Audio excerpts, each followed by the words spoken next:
This is Bronson, and you're listening to the Three Count Podcast.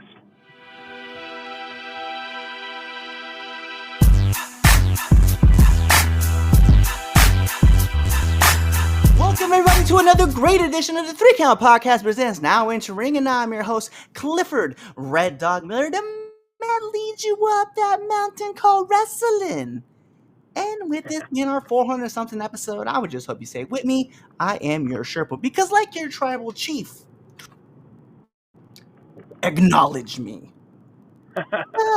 Like every good Sherpa, you gotta have someone who's been there, done that, and can do it more efficiently than you can. That's why it's never about me. It's about who's entering the ring. So who's entering the ring? You can find this man at Limitless, Focus Pro, GCW, C4, Mystery. You can see part of his matches on AEW and ROH. You can find this man at Wrestling Open, both Rhode Island and Massachusetts. You can also find this man at Beyond and Cap. He's a tag team specialist, a superstar. He is, whether he's coming from Bear Mountain or the Iron Savage, he is a monster of a man. He is on PWI's tag team. He's on PWI's top 500. He is the man, the myth, the legend, Bear Bronson. Holy shit, what, bro? Oh my god. That's it. I could go now. Yep, that's you it. Did, We you, done. did, you gave all the info. Let's go. Wow, that was impressive. Appreciate it, man. I actually, so one of my favorite things was we actually met at Wrestling Open. Yeah. And it was funny because like I just like walked right up to you and just gave you like a hug, and I feel like it was the first time we met. It was like this is like one way to like make an entrance. Yeah, no, I remember, and you know what's funny is like I was just very much like, because I was there, I believe, just supporting my wife, the Nomi. So at that time too, like I was just like very happy to be there and just happy to see everyone and sort of thing. So I felt like I had already knew you. Yeah, I always that's one of my favorite things about like just in life, right? I tell everybody, I was like, I don't know strangers. I just know people like I'm not really quite acquainted with, and so I just like going up and like talking to people and having conversations. And that's the one thing. If you treat everybody like just you haven't talked to that friend in forever, it's never awkward. Never, yeah. No, I'm the same exact way, and especially when it comes to wrestling, I get a lot of, well, not in this case because you're one of the boys, but like,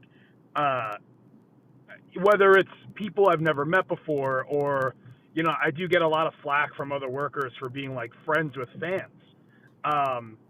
But I just don't view it that way at all. I view it very much like if you love wrestling, we have something big in common. That's enough for me. Yeah. To hit it off with somebody. So like I'm just very much the same way, and I always respect everybody and like everybody until they give me a reason not to. So I'm like kind of the opposite, where I feel like you kind of have to like put in effort or something to like be someone's friend. Yeah. I'm the opposite. I'm very much the opposite. I'll be friends with everybody. I'll hit it off with anybody until you give me a reason not to. Yeah. That's just how I view life. That's always how I've thought about everything. And yeah. So anytime I meet somebody and it's like, hey, I'm just that way. I think it just mental health wise too. Just you end up, if you live life that way, I feel like you end up surrounding yourself with more positive people.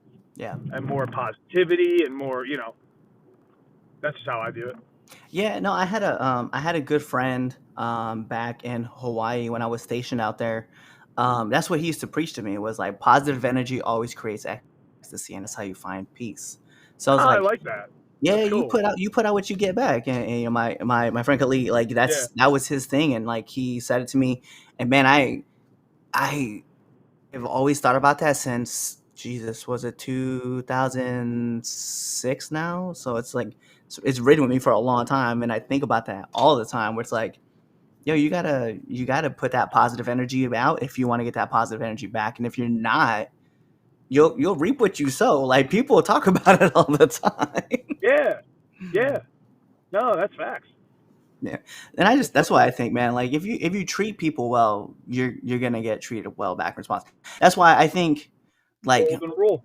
yeah, yeah, exactly, and that's why I think, like, for you, like, we've never actually talked about this, and pardon me if I'm writing this up for the first time, but like when you got released from AEW, like I was pissed, and I'm sure, like you said, you had, like, before we were talking, you had a lot of positive responses, and it was like, I think because everybody saw who you were, like, in front of the camera, they kind of got an understanding of who Bear Bronson is, and they're like, oh, this is someone that, like, Sure. if I saw them at the bar, I'm drinking a beer and we're having a great time doing whatever it is.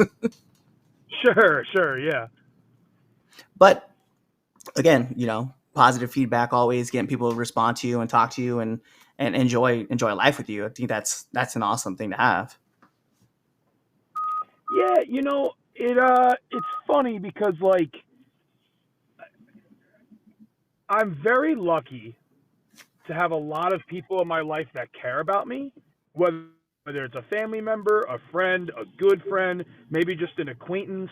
So when I left AEW, a lot of people were very upset, and I kind of like had to everyone that I could, I kind of had to bring everybody down a little and be like, "Hey, guys, I'm fine."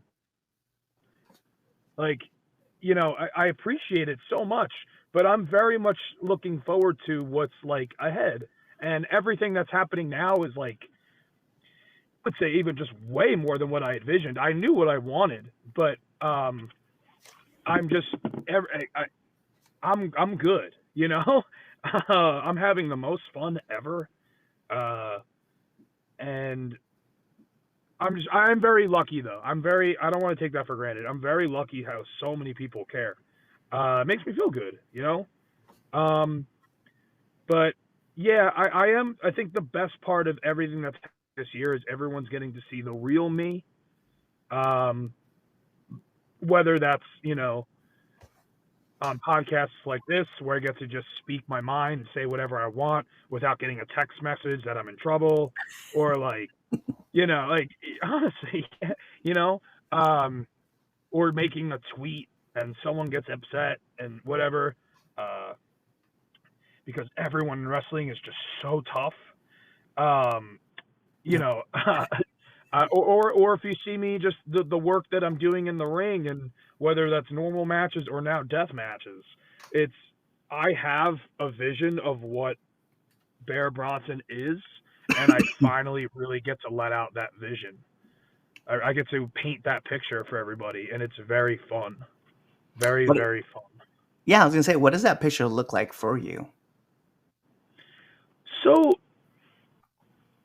I think a big thing coming out of AEW was that I didn't want to limit myself. I want, you know, in my like I have a vision of what a professional wrestler is, and I can now say, because this is my 11th year wrestling, and uh, finally after 11 years, I can say that teenage me, his favorite wrestler would be Bear Bronson, and I never thought I would ever reach that. And I actually at one point became okay with that, where I was like, that's just a dream that won't happen. Uh, um, so to me, that was just like a dream that like was maybe just not too far fetched, but like I looked at it very much so like if I'm going to be successful in this business, it's going to be as like a mid card guy at best, like just doing what I'm told and whatever. And you know, there was a few years now I would say the past 4 years where I was very vocal and joked about how I would say, like, teenage me would think the Iron Savages suck. And, like, it's just true. I'm very self aware. Um, and that is just something that I had come to terms with. And I was like, okay, we can't all be happy. We can't all, be the stars that we want to be. And I never ever thought I'd change that around. And now I have. And now, like, I truly believe I am teenage me's favorite wrestler. Um, whether that be normal matches or hardcore, brawling, death matches. Um, like I even just had this conversation with somebody to where like because somebody had came to me and said, "Hey, I'm not a fan of these death matches, but it does feel like people are realizing what Bear Bronson is supposed to be." And I was like, "Oh, really? Like, what do you mean by that?" And he brought up the danger feel aspect of it to where, like, if a fan sees me on a normal show, normal wrestling show, a lot of people were like, somebody had said, like, you already have these scars all over your back and your arms. And the thing is, like, if you look at a bear attack, if you ever look at the movie The Revenant, or the bear that is attacking never comes out of these attacks unscathed. If Right. you watch two bears fight each other, they mutilate each other and just no sell it. Like, but if you ever see a bear after an attack, the bear itself, even if it killed its prey, it's all ripped up and like skin's hanging off and shit. And somebody brought that up to me. I was like, I've never even thought of that. Like, I thought that was so cool. I was a student actually, and I was like, oh man, that's pretty cool. So like, if I do like creative pro wrestling, family friendly, obviously I'm not doing any of the hardcore stuff or any of that, but like people can see the scars I have and they're like, yeah, a bear would have that. So like, it does fit the bill. And that's never crossed my mind once. And I thought that was the coolest thing. So not that that means everything. That's just to me a little aspect of a picture that I'm trying to paint. And I, I I could go on forever about this, but You can keep going on forever. I Like, feel like I feel like I'm breaking limits um to where like there's a lot. I would say many pro wrestlers across the board, they limit themselves. And they're afraid to do things because of what others would think, or I'm afraid to be pigeonholed, and I'm afraid of all this stuff. And everyone instills fear in themselves. And then I go do it. And it's been nothing but great. And as long as you're doing things the right way, of course, and if you're doing it for the right reasons, I'm not saying, hey, every wrestler should go do death matches. That's absolutely not the case at all. right. But it's not only death matches, it's plenty of other things. It's plenty of other things. Yeah, it's one of those things where it's like, for like me, and I'll be fair, like I will tell everybody this, like that is not my wheelhouse. Although I can appreciate the art form of it, but like Sure. I can also like I do understand like the aspect of like because I do it to myself, and mind you, I've been in the game now for about 5 years. Like I'm in my 5th year, going into my 6th year in January. Cool. It's like I still find myself at the point where I'm like, man, do I want to push this button? Do I want to try this? Do I want to try that? Like what's going to make me stand out? Like how do I make myself stand out? So I think about those things consciously, and then sometimes I don't post anything. Like I want to try attract myself, get some traction on my views and stuff like that for like social media or whatever.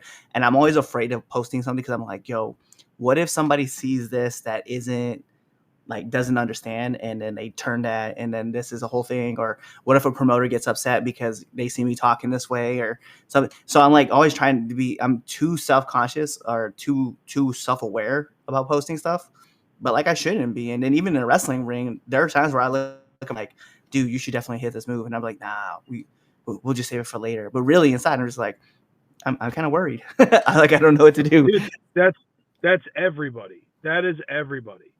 I feel like there is a problem in wrestling. There really is, where everybody is limited to being their true selves because we're instilled with all of these like ideals that like you've absolutely heard a 40-miler vet be like, oh, what are you doing that move for? It's too much. Or it's almost like that, so much so that we start to believe it ourselves, and we start to regurgitate these stupid things.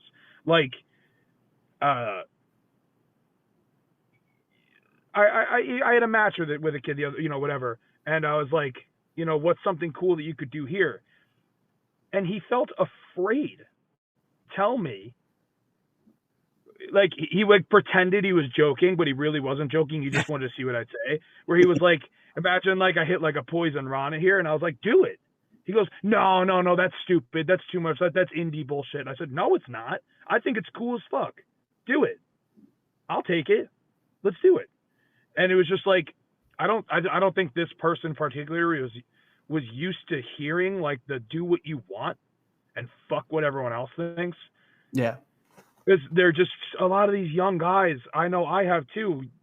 For years, like you're instilled with like these like really weird ideals to where we all start to like change who we are and change the wrestler we want to be. And it I am this year specifically trying to break that mold. um I'm hoping I can inspire wrestlers not to do death matches unless you want to, but doing things for clout is the wrong reason to do something. Yeah. My main I did death matches because I've been a fan of them since I was 13.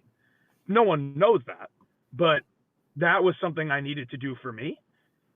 But like if you came into this business as a Young Bucks fan or PWG, like whatever, like, and people are instilling in you that is stupid or too much or it's acrobats or it's whatever.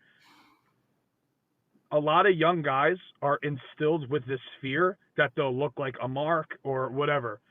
And let me just say first, like, do you need to learn how to crawl before you walk and then walk before you run? Absolutely. That's with anything. I'll even say that about death matches. It's important to learn and perfect the craft first of how to tell a story in the ring, perfecting your fundamentals before anything. Learning the very, very basic fundamentals of what we do is a must. It's essential. But once you do, then you could start to break you could start to make this art your own, And I believe John Cena has said this, because I a lot of John Cena's quotes I really hold deep close to me. John Cena and a few others have said this: dare to be different. And I take that to heart. I really take that to heart.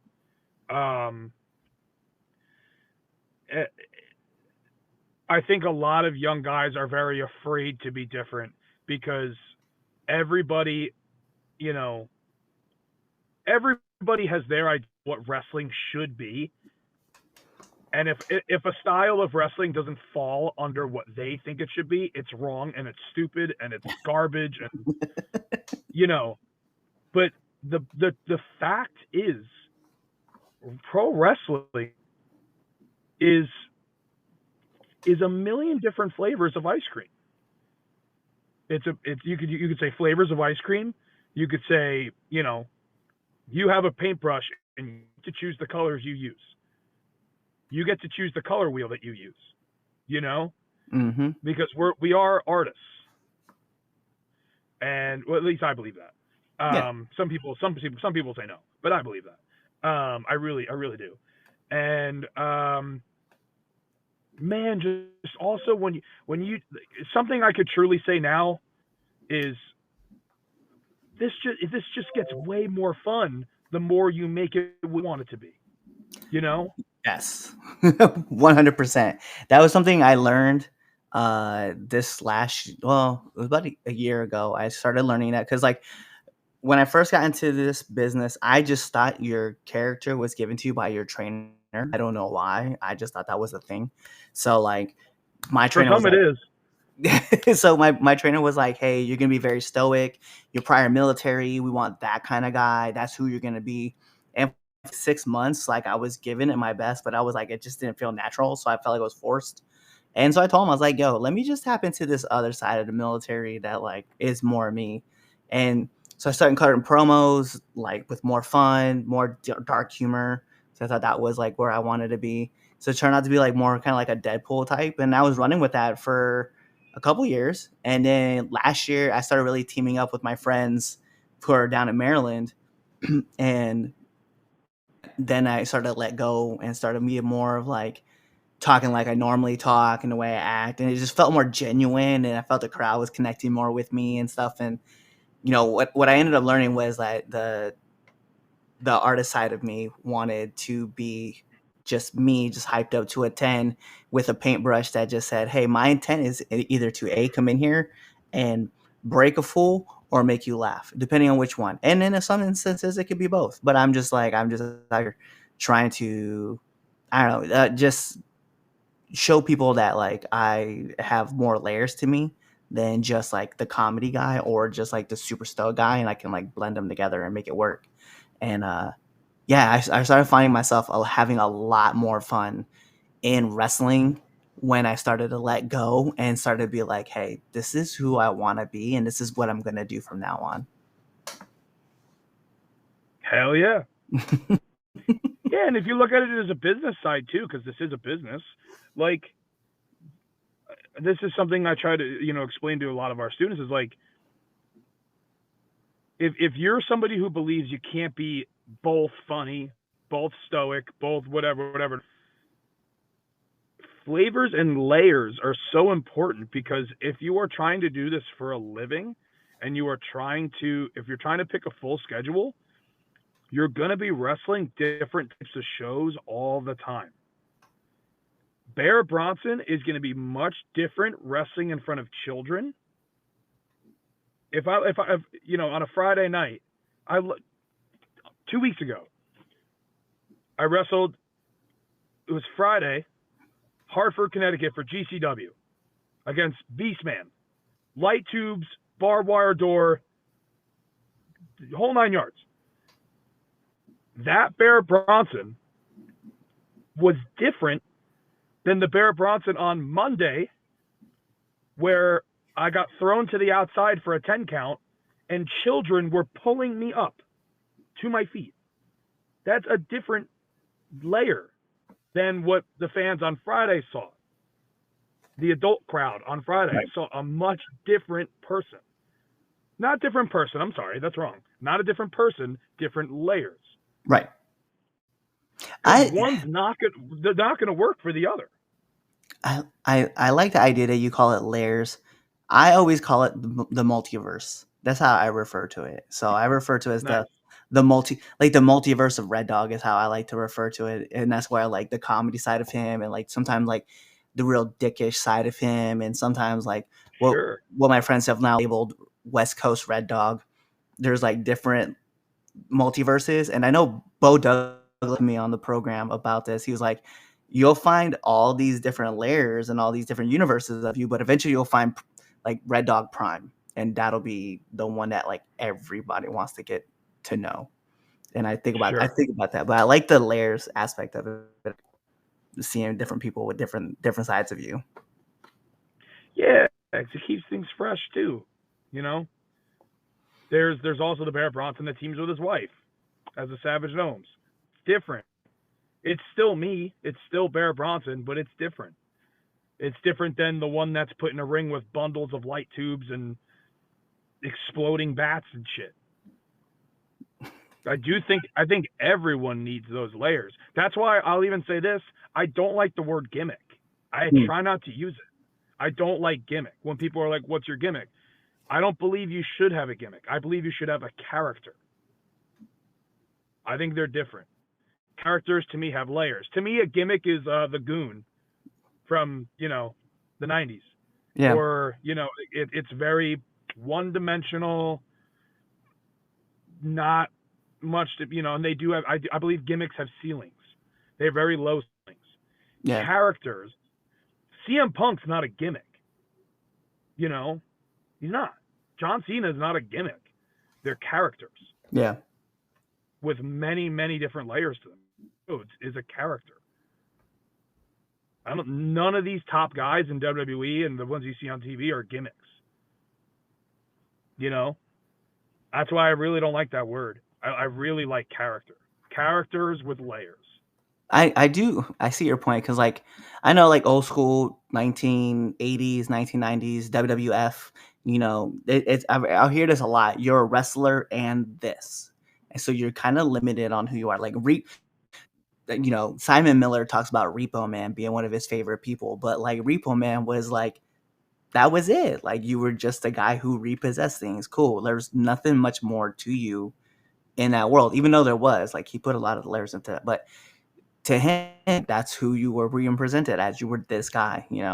I do like the aspect of like that you want to build on top of your character. I talk about this with a lot of my friends too, that like they always ask like how I developed the world, and I was like, that's all it was. It was like I put myself in the world, I ask myself questions all the time, and then I play in the world of Red Dog and try to figure out like what's Red Dog's favorite things, why does he not like this, why does he like that, why is it that he wrestles this way, why does he laugh at dumb jokes, like what makes him tick.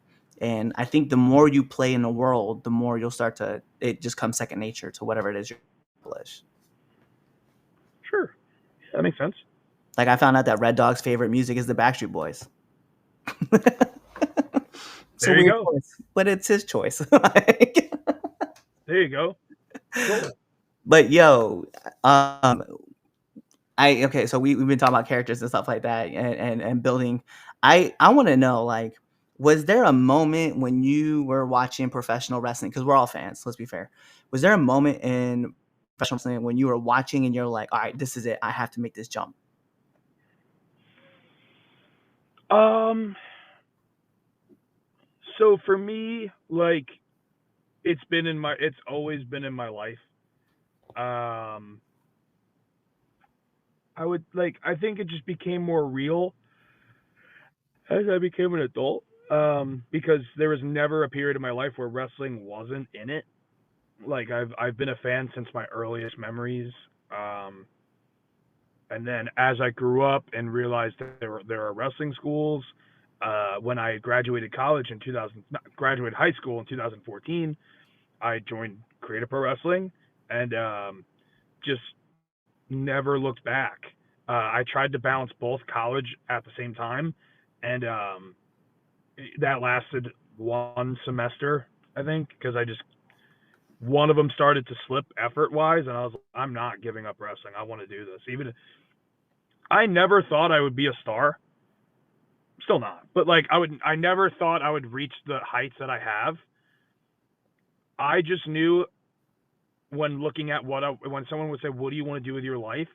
It was to be involved in wrestling in some capacity. Um, anything, even if it's the lowest level indies, higher. Maybe it's if it's not a wrestler, maybe it's a commentator, maybe it's anything. I went to my backup plan was going to school for journalism so that I could be a dirt sheet writer. Like like everything evolved around wrestling. I can't imagine doing anything else that's not involved in this in some way.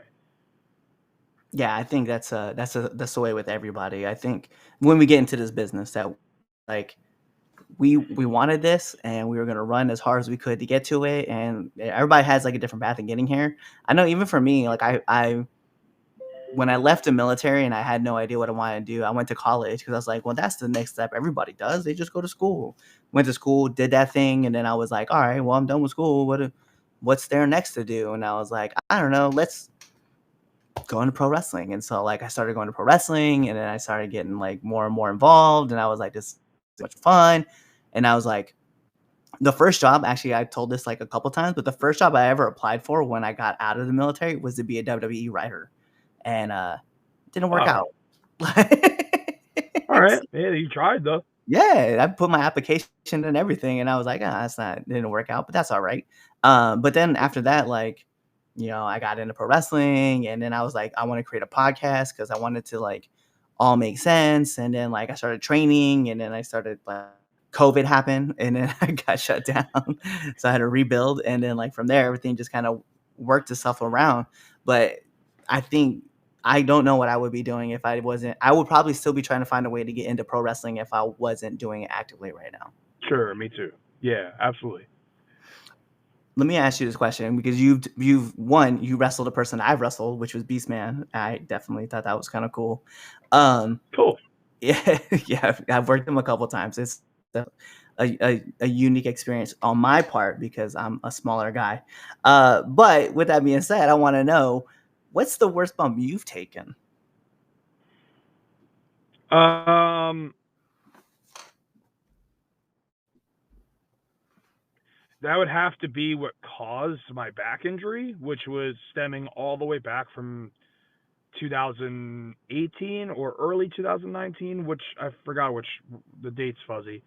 But I was wrestling the main state posse at Chaotic Wrestling Cold Fury 19, 18, Cold Fury 18, I believe.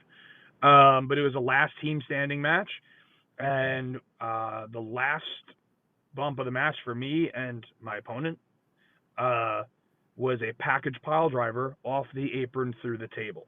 Hmm. And under the table is just a basketball court. And there was a mat there that did nothing. But I had planned for this table to break our fall at least a little bit because tables usually do. Like if anybody watched me versus Slade going off the scissor lift, those tables were fantastic. This table for the package pile driver was not. It felt like it felt like I just went straight to the floor. And me, I called this spot, so I'm trying to keep my opponent as safe as possible. His head didn't touch, but when we had landed, we went right through the table. It's on my Instagram, really far down, but I had felt a crack in my lower back, Hmm. and my legs went numb, and I couldn't get up. And then we got to the back, and we were getting reamed out because we went. I think we were given 12 to 15, and we went like 33 or something. Um, so we went way over our time to where they had to cut intermission. That means a lot of workers lost them, so they didn't get to, you know, which is real dick move on our part. Where was I, I? Okay, so uh, yeah, so we did the package pile driver off the produce table. mhm. I felt a crack in my lower back. Couldn't feel my legs. Very hard um, to get up and walk again that night. But the type of person that I am is like I had bookings that whole weekend, um, and like me and my partner at the time had a full schedule. And to me, it's like if you can walk, you can wrestle.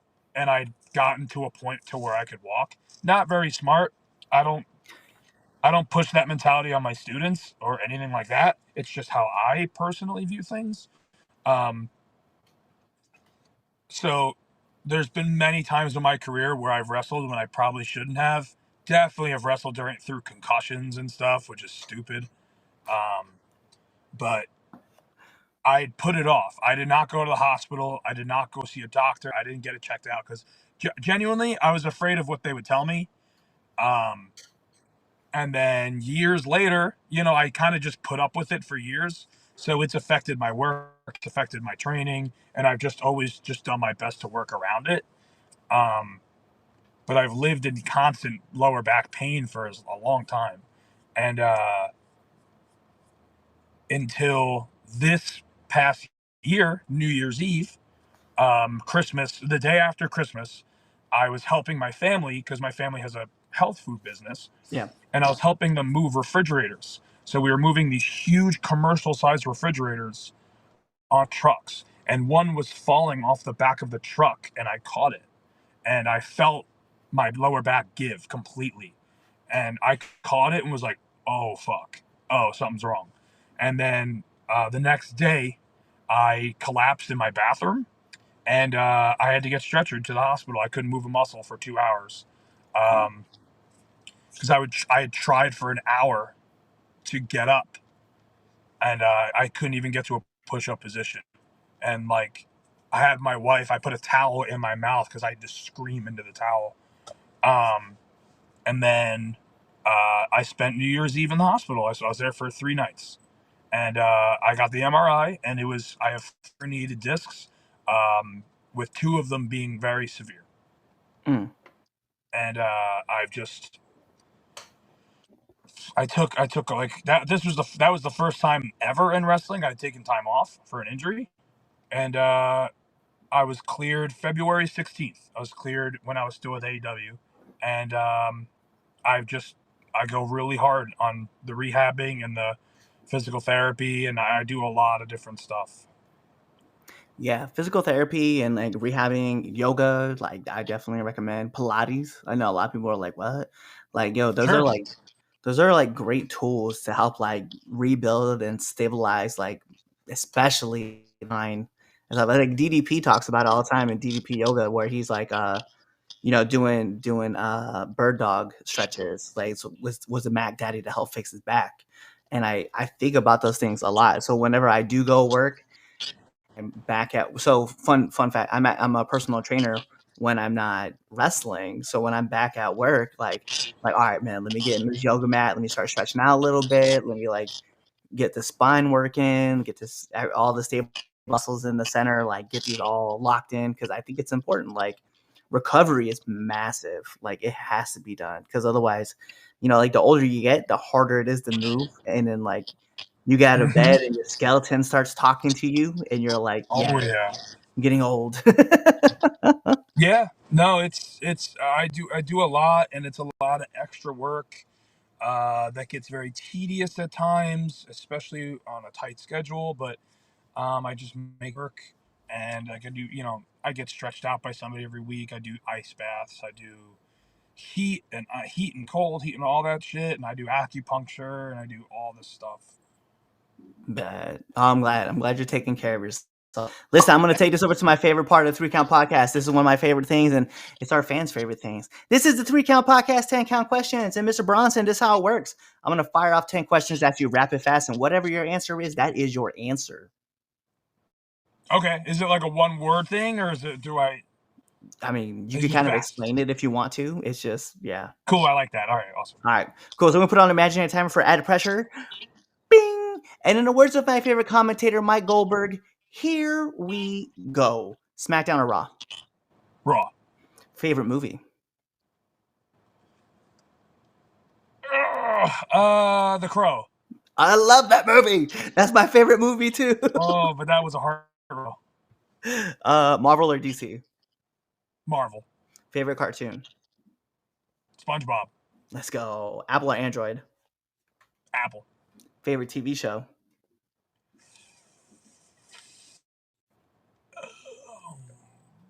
Wow, of all time? Sure. Breaking Bad. It's a great pick.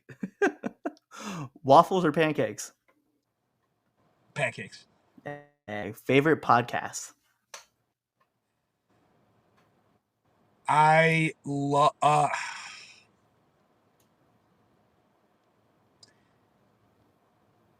I love anytime Shane Gillis is on Joe Rogan. It's a great shout. Yeah. Nominate. Anytime Shane Gillis is on, because I don't listen to Joe Rogan by himself, it Yeah. bores me. But I love anytime Shane Gillis and like other comedians are in that group. It's called My Brother Showed Me It, but hilarious. Yeah, I will look for certain people to listen on Joe Rogan Experience. Like I wait till I see the names I want to see, and then I'll go and listen to them. Nominate one person you want to see on this podcast. One person I want to see on this podcast?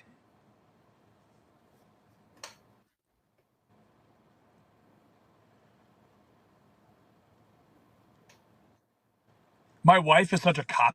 I don't want to say that because that's like such a given. Who, like somebody on the come up that I feel like you should interview? Have you done the Shooter Boys? I have not. I have not done Shooter them. Boys. Let's Shooter go. Boys. I like that. And then last but not least, my favorite question asked every single person who comes on this podcast. Favorite curse word? Fuck. That's his greatest. I'm the worst.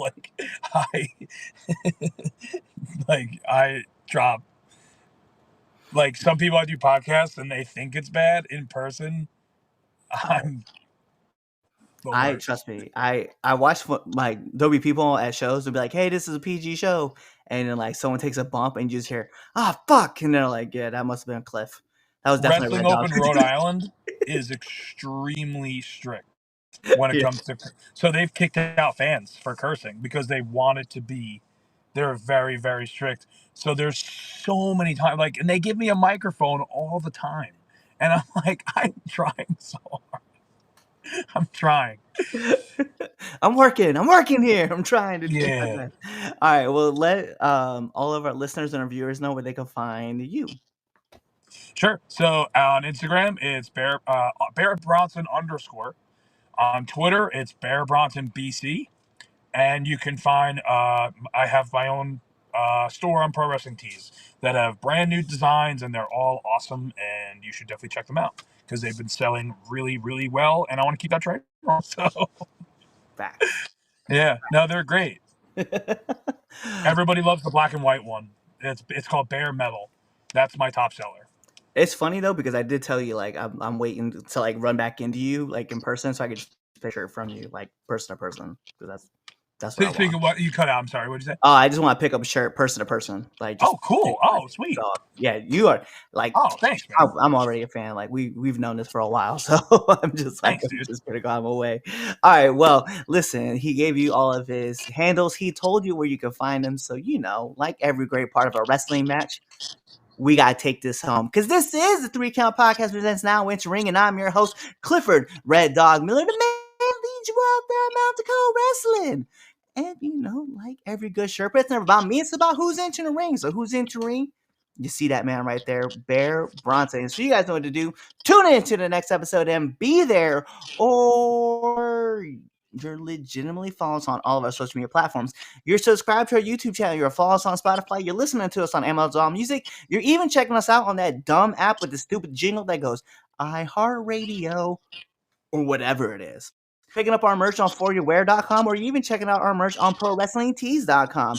You're doing all that stuff, and you're telling your mom about us, your dad about us, your aunties, your uncles, your brothers, your sisters, your cousins, your grandmas, your grandpas, and your enemies, because we love haters too. You're doing all that stuff, or you're really just kind of waiting for this episode to end.